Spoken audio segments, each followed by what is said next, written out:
여러분은 지금까지 에어컨 때문에 매달 최소 8만 원을 날려버리고 있었습니다. 하지만 오늘 이 영상을 보시면 다음 달부터 전기요금이 70% 줄어듭니다. 24시간 에어컨을 틀어도 전기요금 2만 원대가 가능합니다.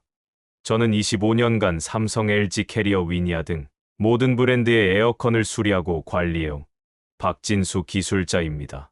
지금까지 1만 2천 가구의 에어컨을 점검했고 그 과정에서 충격적인 사실을 발견했습니다. 95%의 가정이 에어컨을 완전히 잘못 사용하고 있었습니다. 단순히 온도만 낮추면 시원해진다고 생각하시죠? 그게 바로 전기요금 폭탄의 시작입니다. 작년 여름 제가 관리하는 아파트 두 가구의 사례를 들려드리겠습니다. 같은 평수 같은 에어컨 모델, 심지어 같은 층입니다. A집은 월 전기요금 12만 8천 원, B집은 2만 3천 원. 차이는 단 하나. 제가 알려드린 골든 세팅을 적용했느냐 안 했느냐 뿐이었습니다. 더 놀라운 건 B집 주인이 70대 어르신인데 하루 종일 에어컨을 켜놓으셨다는 겁니다. 반면 A집은 아껴 쓴다고 2시간에서 3시간씩만 켰다 껐다를 반복했죠. 오늘 제가 공개하는 방법은 에어컨 제조사들이 설명서에 절대 자세히 쓰지 않는 내용들입니다. 왜냐고요? 전기를 많이 써야 에어컨을 자주 바꾸니까요. 하지만 저는 여러분 편입니다. 이 영상을 끝까지 보시면 올여름 최소 30만 원은 절약하게 됩니다. 게다가 정부에서 숨겨놓은 90만 원 지원금 받는 법까지 알려드리겠습니다. 지금 구독과 좋아요를 누르고 가족, 친구들에게 공유하세요. 특히 부모님께는 꼭 보내드리세요. 폭염의 전기요금 때문에 에어컨 못 켜는 일이 없도록 해야 합니다. 1장. 당신이 전기요금 폭탄을 맞는 진짜 이유. 실수일 온도를 18도로 설정하는 순간 시작되는 재앙. 지난주에 제가 방문한 서울 강남의 한 가정 이야기부터 시작하겠습니다. 30대 맞벌이 부부였는데 매달 여름 전기요금이 15만 원씩 나온다며 하소연하셨습니다. 집에 들어가자마자 문제를 발견했습니다. 에어컨 설정 온도가 18도였던 겁니다. 빨리 시원해지려면 온도를 확 낮춰야 하는 거 아닌가요? 부인께서 물으셨습니다. 많은 분들이 이렇게 생각하십니다. 하지만 이것이 바로 전기요금을 3배로 올리는 첫 번째 실수입니다. 제가 그 자리에서 전력 측정기로 직접 보여드렸습니다. 실내 온도 30도에서 18도로 설정했을 때 순간 전력이 3.8kW까지 치솟았습니다. 반면 24도로 설정했을 때는 1.2kW에 불과했죠. 무려 3.2배 차이입니다. 더 충격적인 사실을 알려드릴까요? 그 집에서 1시간 동안 온도 변화를 측정해봤습니다. 18도로 설정해도 실제 실내 온도는 22도 아래로 내려가지 않았습니다. 왜일까요? 우리 몸에서 나오는 체온이 약 36도입니다. 성인 한 명이 시간당 발생시키는 열량이 60W 전구 하나와 맞먹습니다. 거기에 TV, 컴퓨터, 냉장고 등 각종 가전제품이 내뿜는 열까지 더해지면 아무리 에어컨이 열심히 돌아도 18도는 물리적으로 불가능한 온도인 거죠. 결국 에어컨만 미친 듯이 돌아가고 전기만 낭비하는 꼴입니다. 마치 구멍 난 바구니에 물을 붓는 것과 같습니다. 제가 그 부부에게 26도로 설정하도록 조언했습니다. 처음엔 그러면 덥지 않을까요? 라고 걱정하셨지만 한 달 후 전화가 왔습니다. 선생님, 전기요금이 5만 8천 원 나왔어요. 그런데 오히려 더 시원한 것 같아요. 왜 26도가 더 시원하게 느껴질까요? 바로 습도 때문입니다. 에어컨이 적정 온도에서 안정적으로 작동하면 제습 효과가 극대화됩니다. 같은 26도라도 습도가 낮으면 체감 온도는 23도에서 24도로 느껴지는 거죠. 실제로 에어컨 개발자들의 연구 결과를 보면 설정 온도와 실외 온도의 차이가 5도에서 7도일 때 가장 효율적입니다. 한여름 실외 온도가 32도라면 25도에서 27도가 황금 온도인 셈이죠. 이 범위에서는 압축기가 무리하지 않고 전력 소비도 최적화되며 인체도 가장 쾌적함을 느낍니다. 실수 2. 켰다 껐다 반복하는 것이 더 비싼 이유. 경기도 분당의 한 아파트에서 있었던 일입니다. 옆집 두 가구가 똑같은 에어컨을 사용하는데 전기요금이 2배 이상 차이 난다며 재개 점검을 요청했습니다. 501호 김 씨는 전기 아껴야지 하면서 1시간 켜고 30분 끄고 다시 더워지면 켜고를 반복했습니다. 502호 박 씨는 출근할 때 켜놓고 퇴근할 때까지 그대로 두었죠. 두 집의 한 달 전기요금을 비교해보니 501호는 11만 2천 원, 502호는 4만 8천 원이었습니다. 전기를 아낀다던 김 씨가 오히려 2배 이상 더 낸 겁니다. 이유를 설명드리겠습니다. 에어컨은 자동차와 비슷합니다. 시동을 걸 때 가장 많은 연료를 사용하듯 에어컨도 켜는 순간 엄청난 전력을 소모합니다. 제가 직접 측정한 데이터를 보여드리면 어떤 가정에서 에어컨을 켜는 순간부터 15분간 전력 소비를 기록했습니다. 처음 5분간 3.5kW, 다음 5분간 2.8kW, 그 다음 5분간 2.2kW를 기록했습니다. 15분이 지나서야 0.9kW로 안정화됐죠. 반면 계속 켜놓은 에어컨은 어땠을까요? 설정 온도에 도달한 후에는 0.3에서 0.5kW만 사용하며 조용히 운전했습니다. 압축기가 저속으로 돌면서 온도만 유지하는 거죠. 특히 요즘 나오는 인버터 에어컨은 이런 특성이 더 두드러집니다. 인버터 에어컨은 압축기의 회전 속도를 자유자재로 조절합니다. 처음 켤 때는 최대 속도로 돌다가 설정 온도에 도달하면 속도를 확 줄입니다. 마치 고속도로에서 정속 주행하는 것처럼 연비가 좋아지는 거죠. 그런데 껐다 켜면 어떻게 될까요? 다시 최대 속도로 돌아야 합니다. 0에서 100까지 다시 가속해야 하니 전력을 훨씬 많이 쓰게 되는 거죠. 제가 한 실험 가구에서 일주일씩 테스트해봤습니다. 첫 주는 4시간마다 켜고 끄기를 반복했고 둘째 주는 24시간 켜놓았습니다. 놀랍게도 24시간 켜놓은 주인, 전기 사용량이 30% 적었습니다. 물론 집을 며칠씩 비우거나 8시간 이상 외출할 때는 끄는 게 맞습니다. 하지만 잠깐 마트 가거나 2시간에서 3시간 외출 정도라면 그냥 켜두세요. 오히려 그게 절약입니다. 실수 3. 선풍기와 에어컨을 잘못 조합하는 경우. 대전의 한 대학교 기숙사에서 재미있는 실험을 했습니다. 같은 구조의 방 4개에서 각각 다른 방식으로 에어컨과 선풍기를 사용하게 했죠. A방은 에어컨만 사용했습니다. B방은 에어컨 바로 아래 선풍기를 놓았습니다. C방은 에어컨 반대편에 선풍기를 45도 각도로 놓았습니다. D방은 선풍기 없이 에어컨 온도를 2도 낮췄습니다. 한 달 후 결과는 충격적이었습니다. 가장 시원했던 방은 C방이었고 전기요금도 가장 적게 나왔습니다. 반면 B방은 가장 덥다고 느꼈고 전기요금도 A방보다 더 나왔습니다. 왜 이런 결과가 나왔을까요? 대부분 사람들이 선풍기를 에어컨 바로 아래나 옆에 둡니다. 시원한 바람을 더 멀리 보내려는 의도겠죠. 하지만 이게 최악의 배치입니다. 에어컨에서 나온 찬 공기는 무겁습니다. 자연스럽게 아래로 가라앉으며 방 전체로 퍼져야 하는데 선풍기가 이를 흩어버립니다. 찬 공기가 한 곳에 모이지 못하고 뿔뿔이 흩어지니 냉방 효율이 떨어지는 거죠. 올바른 선풍기 배치는 이렇습니다.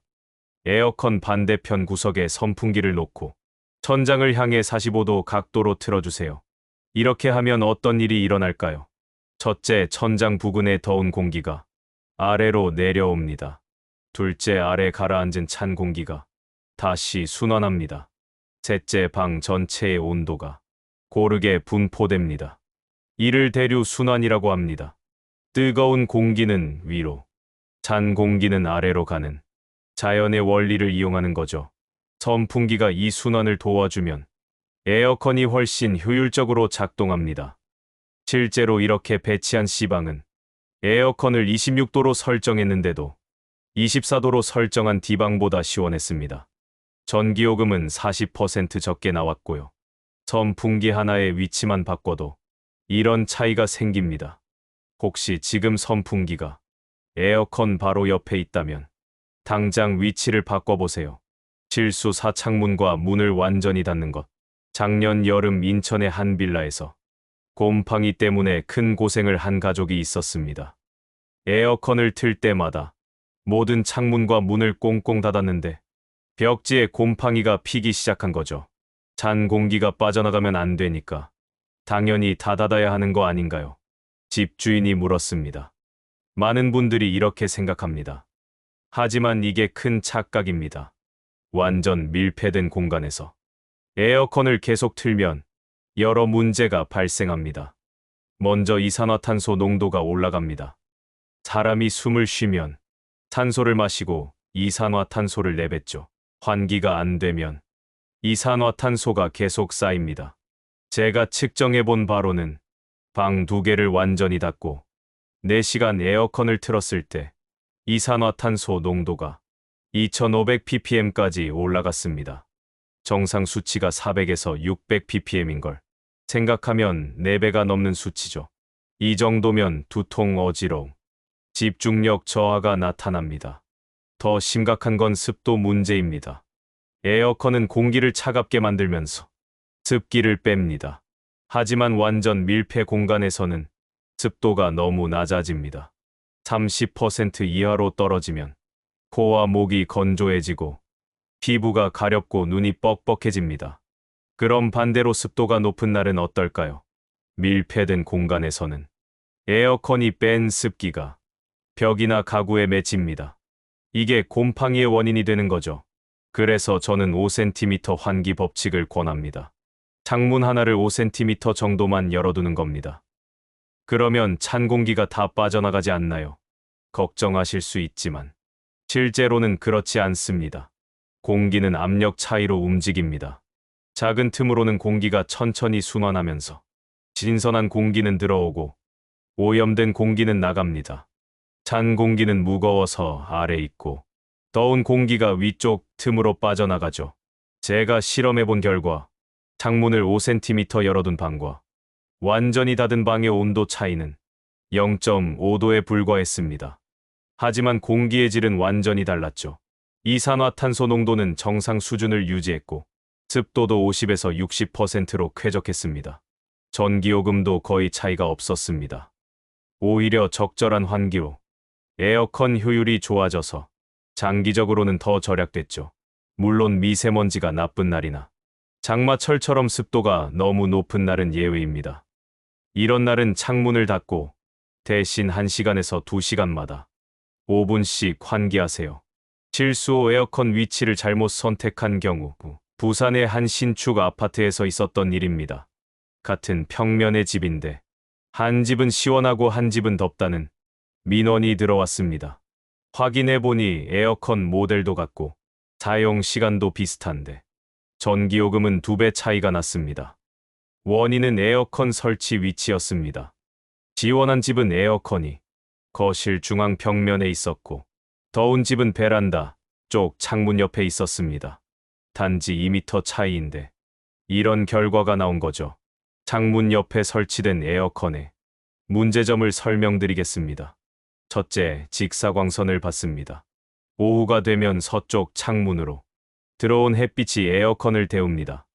에어컨 본체가 뜨거워지면 냉방 효율이 떨어집니다. 둘째, 온도 센서가 오작동합니다. 에어컨은 내장된 센서로 실내 온도를 측정합니다. 그런데 창문 옆은 실제 생활 공간보다 2도에서 3도 높습니다. 센서는 아직 덥네라고 판단하고 계속 강하게 작동하죠. 셋째, 냉기 분포가 불균형해집니다. 창문 쪽은 시원한데 반대편은 여전히 덥습니다. 결국 더 낮은 온도로 설정하게 되고 전기요금은 올라갑니다. 그렇다면 최적의 위치는 어디일까요? 첫째, 방의 중앙 벽면이 가장 좋습니다. 여기서 나온 냉기가 고르게 퍼집니다. 둘째, 직사광선을 피한 곳이어야 합니다. 북쪽, 벽면이나 그늘진 곳이 좋죠. 셋째, 천장에서 15cm에서 20cm 아래가 적당합니다. 너무 높으면 냉기가 내려오는데 시간이 걸리고 너무 낮으면 바닥만 차가워집니다. 지뢰기 위치도 중요합니다. 강원도의 한 펜션에서 지뢰기 위치만 바꿔서 전기요금을 40% 절약한 사례가 있습니다. 원래는 남쪽 벽면에 있어서 하루 종일 햇빛을 받았는데 북쪽 그늘로 옮기고 차양막까지 설치했더니 효율이 확 올라간 거죠. 이미 설치된 에어컨이라면 어떻게 해야 할까요? 위치를 바꿀 수 없다면 주변 환경을 개선하세요. 창문 옆이라면 암막 커튼을 설치하고 모서리라면 선풍기로 공기 순환을 도와주세요. 2장 리모컨에 숨겨진 전기요금 절약 버튼들. 비밀 버튼 일 대부분이 모르는 에코 모드의 진실. 지난달 서울 노원구의 한 아파트에서 흥미로운 실험을 했습니다.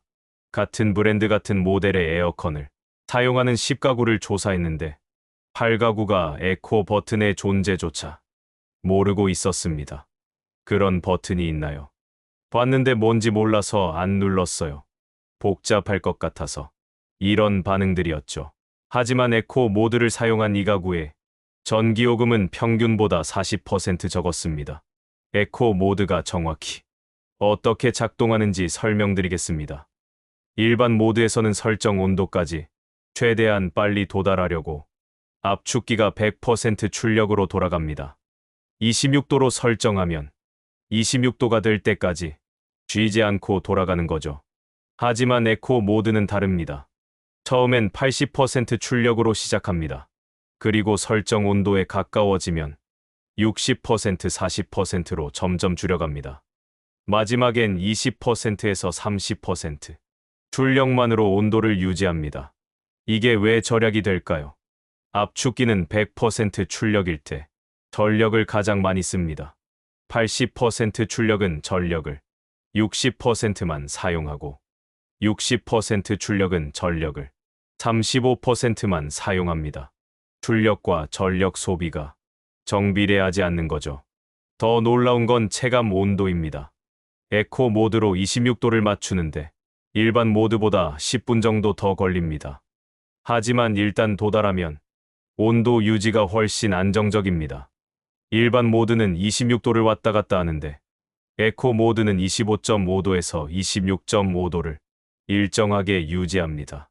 경기도 고양시의 한 가정에서 실제로 겪은 일입니다. 평소 전기요금이 여름마다 10만 원씩 나왔는데 에코 모드를 알게 된 후 6만 원대로 떨어졌습니다. 더 더운 건 아닌가요? 라고 물었더니 오히려 더 쾌적해요. 바람이 새지 않아서 좋아요라고 하시더군요. 에코 모드의 또 다른 장점은 소음입니다. 압축기가 천천히 돌아가니 소음이 30% 줄어듭니다. 특히 밤에는 이 차이가 확실히 느껴집니다. 그런데 모든 상황에서 에코 모드가 좋은 건 아닙니다.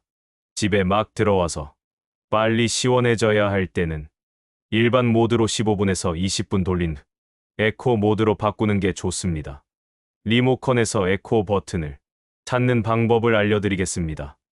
브랜드마다 이름이 다릅니다. 삼성은 에코, LG는 절전, 캐리어는 스마트 세이브, 위니아는 그린 등으로 표시됩니다. 없다면 모드 버튼을 여러 번 눌러보세요. 화면에 나무집 모양이나 에코 글자가 뜰 겁니다. 비밀 버튼이 슬림 모드의 놀라운 효과. 충남 천안의 한 대학병원 수면센터에서 흥미로운 연구를 했습니다. 에어컨 사용이 수면의 질에 미치는 영향을 조사했는데 수면 모드를 사용한 그룹이 일반 모드 그룹보다 깊은 수면 시간이 40% 길었습니다. 수면 모드는 단순히 바람을 약하게 하는 게 아닙니다. 인체의 수면 사이클에 맞춰 온도와 바람을 자동으로 조절하는 과학적 기능입니다. 우리 몸은 잠들 때 체온이 떨어집니다. 깊은 잠에 들수록 체온이 1도에서 2도 낮아지죠. 그래서 잠들 때는 시원하게, 한밤중에는 온도를 올려야 합니다. 수면 모드는 이를 자동으로 해줍니다. 제가 직접 체험한 사례를 들려드리겠습니다. 작년 여름 열대야가 심했던 날, 수면 모드를 테스트해봤습니다. 밤 11시에 26도로 설정하고 수면 모드를 켰습니다. 처음 30분은 26도를 유지했습니다. 잠들기 좋은 온도죠. 그 다음 새벽 2시까지는 30분마다 0.5도씩 올라 28도가 됐습니다. 새벽 4시까지는 28도를 유지했고 5시부터는 다시 0.5도씩 올라 아침 7시에는 29도가 됐습니다. 놀라운 건 체감이었습니다. 온도가 올라갔는데도 춥거나 덥지 않고 계속 쾌적했습니다. 평소처럼 26도로 고정했다면 새벽에 추워서 이불을 찾았을 텐데 수면 모드에서는 그럴 필요가 없었죠. 새벽 3시쯤 화장실에 갔다가 온도를 확인해 보니 27.5도였습니다. 평소라면 덥다고 느꼈을 온도인데 신기하게도 딱 적당했습니다. 이게 바로 우리 몸의 생체 리듬과 에어컨이 만나는 지점입니다. 우리 몸은 잠들면서 체온이 떨어지고 새벽에 가장 낮아졌다가 기상 시간이 가까워지면 다시 올라갑니다. 수면 모드는 이 리듬을 그대로 따라가는 거죠. 전기요금도 확인해 봤습니다. 수면 모드로 8시간 사용했을 때 전력 소비는 2.8kWh였습니다. 일반 모드 26도 고정은 4.5kWh였죠. 거의 40% 절약된 겁니다. 한 달로 계산하면 3만 원 정도 차이가 납니다. 1년이면 36만 원. 에어컨 수명 10년으로 보면 360만 원을 절약하는 셈입니다. 더 놀라운 건 건강상의 이점이었습니다. 대구의 한 산후조리원에서 실제로 경험한 일인데 신생아실 에어컨을 모두 수면 모드로 바꾼 후 놀라운 변화가 있었습니다. 밤에 우는 아기들이 확실히 줄었다는 겁니다. 간호사 한 분은 예전에는 새벽 2시에서 3시에 아기들이 많이 울었는데 지금은 그 시간에도 대부분 푹 자요라고 말씀하셨습니다. 왜 그럴까요? 신생아는 체온 조절 능력이 약합니다. 일정한 온도보다는 자연스러운 온도 변화가 오히려 편안한 거죠. 어른들도 마찬가지입니다. 광주의 60대 부부가 제게 들려준 이야기가 기억납니다. 젊었을 때는 에어컨 빵빵하게 틀고 이불 덮고 자는 게 좋았어요. 그런데 나이 들어서는 그게 오히려 괴로워요. 아침에 일어나면 온몸이 뻐근하고 특히 아내는 감기를 달고 살았죠. 그런데 수면 모드를 쓰기 시작한 후로는 완전히 달라졌다고 합니다. 감기도 안 걸리고 아침에 일어났을 때 몸도 가뿐하다고요. 무엇보다 전기요금 걱정 없이 매일 밤 에어컨을 켤 수 있어서 좋다고 하셨습니다. 수면 모드에도 숨겨진 기능들이 있습니다. 최신 에어컨들은 움직임 감지 센서가 있어서 사람이 뒤척이는 정도까지 파악합니다. 많이 뒤척이면 지금 좀 더운가라고 판단해서 온도를 살짝 낮춰줍니다. 반대로 꼼짝도 안 하고 자면 깊이 잠들었구나라고 판단해서 온도를 올립니다. 바람 방향도 자동으로 조절됩니다. 처음엔 간접풍으로 시작해서 점점 더 부드럽게 바뀝니다. 새벽에는 거의 바람이 느껴지지 않을 정도로 약해집니다. 이렇게 하면 목이나 코가 건조해지는 걸 막을 수 있죠. 제가 수면 모드를 강력 추천하는 또 다른 이유는 타이머 기능과의 조합입니다. 보통 타이머를 4시간 정도 맞춰놓고 자는데 새벽에 더워서 깨는 경우가 많죠. 하지만 수면 모드는 타이머가 끝나갈 때쯤 온도를 서서히 올려서 자연스럽게 적응하게 만듭니다. 갑자기 에어컨이 꺼져서 확 더워지는 게 아니라 천천히 따뜻해지니까 잠을 깨지 않고 계속 잘 수 있는 거죠. 이런 장점들이 있는데도 많은 분들이 수면 모드를 안 쓰는 이유가 뭘까요? 대부분 복잡할 것 같아서라고 답합니다. 하지만 실제로는 버튼 하나만 누르면 됩니다. 리모컨에서 달 모양이나 슬립 버튼을 찾아 한 번만 누르세요. 그러면 에어컨이 알아서 다 해줍니다. 비밀 버튼 3터보는 쓰지 마세요. 터보 모드 이야기로 넘어가면 정말 안타까운 사례들이 많습니다. 제주도의 한 펜션 사장님이 들려준 이야기인데 손님들이 체크인하자마자 가장 먼저 하는 일이 터보 버튼 누르기라고 합니다. 빨리 시원해지려고 다들 그러시더라고요. 문제는 전기요금이었습니다. 여름 한 달 전기 요금이 300만 원이 나왔다고 하더군요. 결국 모든 객실 리모컨에 터보 버튼을 테이프로 막아버렸답니다. 터보 모드가 얼마나 비효율적인지 구체적인 숫자로 보여드렸는데 더 심각한 건 에어컨 수명입니다. 터보를 자주 쓰면 압축기가 빨리 망가집니다. 자동차 엔진을 항상 레드존까지 돌리는 것과 같은 이치죠. 인천의 한 에어컨 수리 업체 사장님이 제게 들려준 통계가 있습니다. 압축기 고장으로 수리 의뢰가 들어온 에어컨 100대를 조사했더니 87대가 터보 모드를 자주 사용한 것으로 나타났다고 합니다. 그 중에서도 특히 2년에서 3년 만에 고장난 에어컨은 거의 100% 터보 모드 남용이 원인이었다고 하더군요. 압축기 교체 비용이 얼마인지 아십니까? 적게는 50만 원, 많게는 100만 원입니다. 차라리 새 에어컨을 사는 게 나을 정도죠. 그런데 이 모든 게 터보 버튼 때문이라니 정말 아깝지 않습니까? 그렇다면 정말 급하게 지원해줘야 할 때는 어떻게 해야 할까요? 터보 대신 이 방법들을 조합해서 사용하시면 됩니다. 첫째, 선풍기를 최대로 틀어서 공기 순환을 극대화합니다. 둘째, 모든 커튼을 닫아 열기를 차단합니다. 셋째, 일반 모드에서 온도를 24도로 설정합니다. 넷째, 바람 방향을 위로 향하게 해서 찬 공기가 자연스럽게 내려오도록 합니다. 이렇게 하면 터보 모드보다 오히려 빨리 시원해집니다. 왜냐하면 터보 모드는 그저 압축기만 세게 돌릴 뿐 공기 순환이나 열 차단 같은 근본적인 해결책은 아니기 때문입니다. 이제 정부 지원 제도 이야기를 해야겠네요. 많은 분들이 모르고 계시는데 정부에서 에너지 취약계층을 위해 상당한 지원을 하고 있습니다. 에너지 바우처 제도를 통해 최대 연간 85만 원까지 지원받을 수 있습니다. 특히 65세 이상 어르신이 계신 가구, 영유아가 있는 가구, 장애인 가구 등은 꼭 확인해 보시기 바랍니다. 작년에 수급 가능한 120만 명 중 30만 명이 신청하지 않아서 혜택을 못 받았다고 합니다. 정말 아까운 일이죠. 주민센터에 가서 간단한 서류만 제출하면 되는데 모르거나 귀찮아서 안 하시는 분들이 많습니다.